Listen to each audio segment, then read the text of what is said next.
శ్రీ గురుభ్యో నమః. శ్రీమాత్రే నమః. వేదవ్యాస విరచిత మహాభారతం సంక్షిప్త గాథ విరాట పర్వం 8వ భాగం. నారాయణం నమస్కృత్య నరం చైవ నరోత్తమం దేవీం సరస్వతీం వ్యాసం తతో జయముదీరయేత్. వ్యాసం వసిష్ఠనప్తారం శక్తే పౌత్రమకల్మషం పరాశరాత్మజం వందే సుఖతాతం తపోనిధిం. ఓం నమో భగవతే వాసుదేవాయ. కథా ప్రారంభం.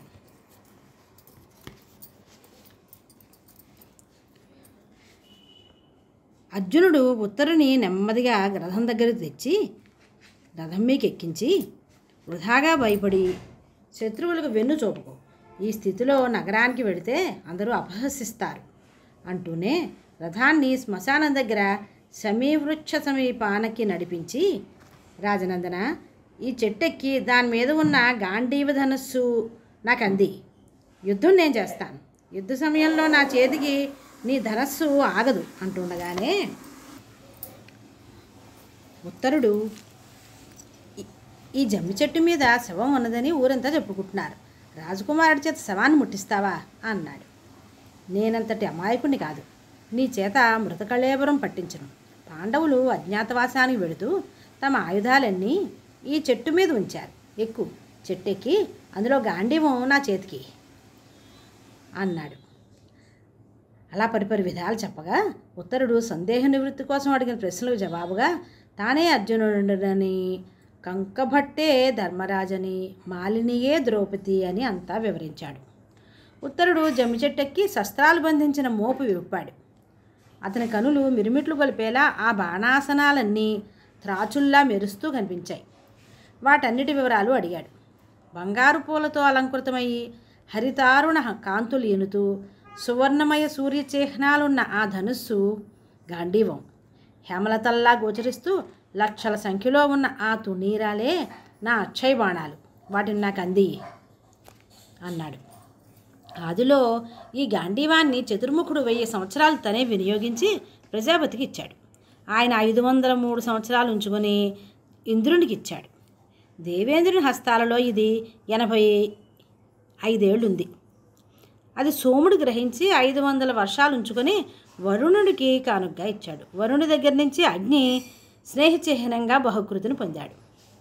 ఖాండవ వన దహన సమయంలో నాకు దానిని బహుకరించాడు. ఇది నా చేతులలో 65 సంవత్సరాలు ఉంటుంది.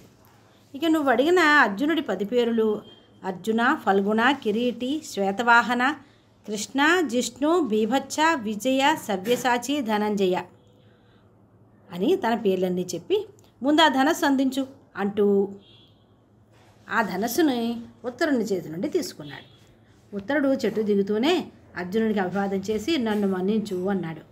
అర్జునుడు నవ్వుతూ ఉత్తరుని వెన్నుతట్టి, నువ్వు సారథ్యం వహించి రథాన్ని కురుసేన ముఖంగా నడిపించు. వారిని నిర్జించి మన పరాక్రమం ప్రదర్శిద్దాం అన్నాడు. రథం ముందుకు సాగుతోంది. అర్జునుడు ఇక్కడ ఇలా ఉత్తరునితో సన్నాహాలు చేస్తుండగా అక్కడ కురుసేనలో కలకలం బయలుదేరింది. వచ్చేవాడు అర్జునుడైతే ఆ కౌంతేయుడికి తగిన శాస్తి చేయడానికి నిశ్చయించుకున్నారు దుర్యోధన శతం.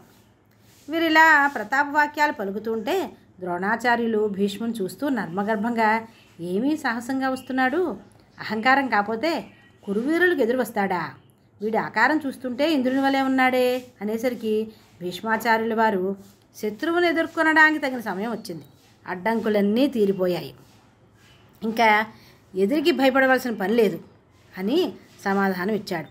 అంతలో అజ్ఞాతవాస సమయం చెల్లినందువల్లనే అర్జునుడు నిర్భయంగా వస్తున్నాడని అర్థమైంది ద్రోణాచార్యునికి.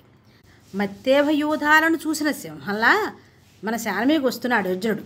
రుద్రదేవుని ఎదిరించి నిలిచిన ఈ కౌంతేయుని ఎదిరించగల సామర్థ్యం మన వారిలో ఎవరికుంది అని ద్రోణుడు అంటుండగానే కర్ణుడు అడ్డుకొని, ఆచార్య, మీరు ఎప్పుడూ శత్రువులను ప్రశంసించడానికి అలవాటు పడ్డారు. వచ్చేటివాడు ఫల్గుడైనా మరెవరైనా వానిని నిర్జించడానికే నేనున్నాను. మీరు నిశ్చింతగా ఉండండి అన్నాడు. అప్పుడు దుర్యోధనుడు, పితామహ, అజ్ఞాతవాస సమయం పూర్తి కాకుండానే అర్జునుడు వస్తున్నాడు. నిజంగా వచ్చేది అర్జునుడే అయితే నిరభ్యంతరంగా మళ్ళీ వారు అడవులకు పోవలసిందే కదా. అనడంతో భీష్మాచార్యుడు, నాయన సుయోధన, కళకాష్ట ముహూర్త దిన పచ్చ మాస ఋతు వత్సర రూపంలో కాలచక్రం భ్రమిస్తోంది. కాలగమనంలో వృక్షాల మాసాల హెచ్చుతగులను సరిచేయడానికి కాలజ్ఞులైన కార్తాంతికులు 2.5 సంవత్సరాలకు ఒక అధిక మాసం వస్తుందన్నారు. అలా గణిస్తే గనక ఇప్పటికే 13 ఏళ్ళు నిండగా 5 మాసాల 12 రోజులు అధికంగానే నడిచాయి. ఇక ఆ మీమాంస విడిచిపెట్టి యుద్ధానికి సిద్ధంగండి. జయాపజయాలు ఎలా తిరిగినా యుద్ధం క్షాత్రధర్మం. ఇష్టమైతే ఇప్పుడే వారి అర్ధరాజ్యం వారికి ఇచ్చి సంధికి సిద్ధపడు, లేదా అంటూ ఉండగానే దుర్యోధనుడు, సంధి మాట అనవసరం అన్నాడు. అయితే నాయన, మన సేనలో 4వ భాగాన్ని ముందుగా హస్తినాపురానికి పంపు, మరొక 4వ వంతు సేనతో గోగణాలను తరలించు, మిగిలిన వారితో మనం ఆ యోధుని ఎదుర్కొందాం అన్నాడు. అందరూ సరే అన్నారు. అనంతరం భీష్మాచార్యులు తన సేనను చూస్తూ, ఆచార్య ద్రోణులు సేనా మధ్యంలో ఉంటారు, అశ్వత్థామ వామపార్శ్వంలోనూ, కృపాచార్యులు దక్షిణ భాగంలోనూ ఉంటారు, కవచధారి అయి కర్ణుడు సేనాగ్రంలో నిలుస్తాడు, యోధులందరూ అర్జునుని ఎదుర్కొంటారు అని సేనలను వజ్రగర్భ వ్రీహిముఖ అర్ధచక్రాంత మండల వ్యూహాలతో నిలిపి అన్నిటికీ వెనుక ఆయన నిలిచాడు. సేనా సమూహం అంతకు వెనక ఉన్న ఆ కురువృద్ధుని పతాకం మీద తాళధ్వజం మహోన్నతంగా అందరికీ కనిపిస్తూ ఆనందం కలిగిస్తోంది. సమీవృక్షం మించి దిగుతూ ఉత్తరుడు అడిగిన ప్రశ్నకు జవాబుగా అర్జునుడు, రాకుమారా, ఒకప్పుడు మా అన్నగారి ఆజ్ఞానుసారం నేను దేవలోకానికి వెళ్ళాను. అప్పుడు ఒకనాడు ఊర్వశి తన నృత్య కౌశలం ప్రదర్శిస్తోంది. ఆమె కళాకౌశలానికి ఆశ్చర్యపడుతూ నేను కన్నార్పకుండా చూస్తూ ఉన్నాను. కొంతసేపు అయ్యాక ఆమె దృష్టి నా మీదనే నిలిచింది. నృత్యం ముగిసే వరకు ఆమె చూపులు నా మీద ఉన్నట్టుగా నాకు తెలియదు. ఆ రాత్రి నేను సుఖనిద్రలో ఉండగా వచ్చి ఆమె నన్ను లేపి తన వాంఛ తీర్చమంది. నేను తెల్లబోయాను. ఆమె మీద నాకు మాతృగౌరవం, ఆమె నృత్యకళ మీద అభిమానం కలిగాయే తప్ప మరొక ఊహే లేదన్నాను. తన కోరిక నిరాకరించినందుకు ఆమె కోపంతో నన్ను నపుంసకుడు కమ్మని శపించింది. తరువాత ఈ వార్త తెలిసిన దేవేంద్రుడు, ఆ శాపం నీకు అజ్ఞాతవాస సమయంలో వరంగా వినియోగపడుతుంది, విచారించకు అని ఆశ్వాసన చేశాడు. అది నా కథ. ఇక రథాన్ని పోనీ, అదిగో కురుసోన సర్వసన్నద్ధమై ఉంది, ఇక క్షణం కూడా ఆగకు, రథాన్ని త్వరితంగా సాగించు అన్నాడు. స్వస్తి.